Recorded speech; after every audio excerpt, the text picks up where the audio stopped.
Hello everyone, welcome back to my channel. আজ আমি chicken বানাবো। এর জন্য চিকেনটাকে ম্যারিনেট করে ঢাকা দিয়ে রেখে দেব। মশলার জন্যে নিয়ে নিয়েছি আদা, রসুন, লঙ্কা এবং ধনে, জিরে, গোটা গরম মশলা এবং লং। এরপর আলুগুলোকে ভেজে নেব।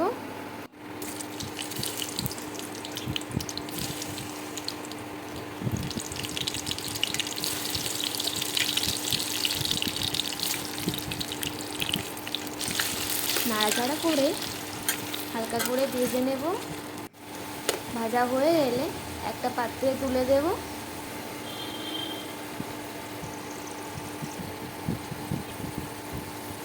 আলুটা তোলা হয়ে গেলে একটা পাত্রে এরপরে এক তেজপাতা ও শুকনো লঙ্কা ও দুটো এলাচ দিয়ে দিলাম। এরপরে কুচি করে রাখা পেঁয়াজ দিয়ে দেব এবং পরিমাণ মতো লবণ দিয়ে দেব।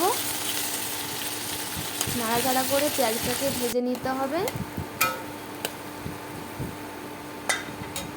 পেঁয়াজটা হালকা হয়ে ভাজা হয়ে এলে এরপরে কেটে রাখা টমেটো দিয়ে দেব।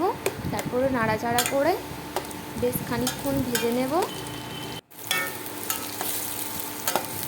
পেঁয়াজ ও টমেটো দুটো উপকরণে ভালোভাবে মিশে গেছে। এরপরে দিয়ে দেব রসুন ও আদার পেস্ট।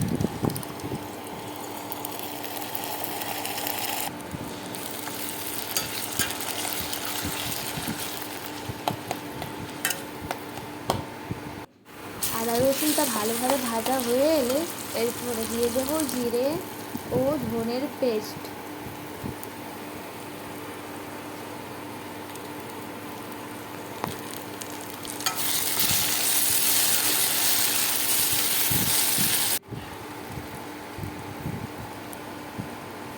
এবং একটু টমেটো সস অ্যাড করে দেব।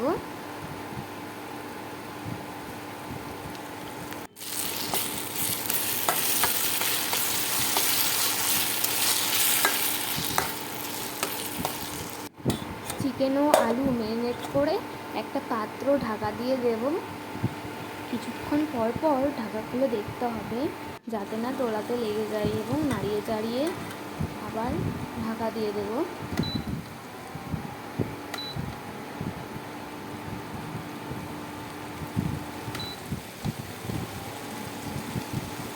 এইভাবে করে নেব আমাদের চিকেন রান্না। এরপরে শেষে দিয়ে দেব গরম মশলা। আমার চিকেন রেডি হয়ে গেছে। ধন্যবাদ পুরো ভিডিওটা দেখার জন্য।